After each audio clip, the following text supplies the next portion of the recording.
ولكن الله طبع إليكم الإيمان وزينه في قلوبكم وكره إليكم الكفر والفسوق والعصيان أولئك هم الراشدون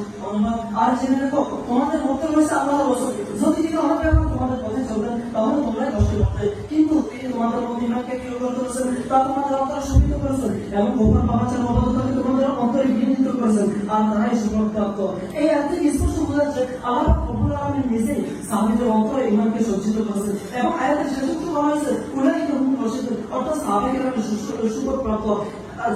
যাদের অন্তরে আল্লাহ নিজেই ইমানকে সজ্জিত করেছেন তারা যদি আদর না হয় তাহলে কি হবে ওদু বিষয়ে নাই অন্য কেউ মানে বিচার করলে আমাদের পক্ষে তেমন ধরিল সূরা কবার 17 নম্বর আয়াত এখন আল্লাহ রব্বুল আলামিন ইরশাদ করেন আউযু বিল্লাহি মিনাশ শাইতানির রাজিম লাকাদ তাআল্লাহু আলান নবী ওয়াল মুহাজিরিন ওয়াল আনসার ওয়াল্লাযিনা তাবাউহুম ফি সাআতিল উসরা ইনশাআল্লাহ আল্লাহ বলেন করেছেন নবী মুহাজির এবং আনসারদের যারা কষ্টের সময় উসরত অনুসরণ করেছিলেন এর ব্যাখ্যা করতে গিয়ে আল্লাহ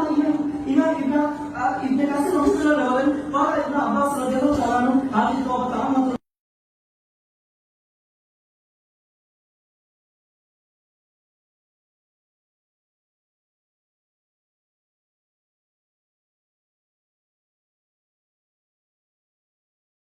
السلام عليكم ورحمة الله وبركاته. حمد الله وصلي وسلم على بسم الله الرحمن الرحيم. আমি মোহাম্মদ মাহবুব হাসান টাঙ্গাইলি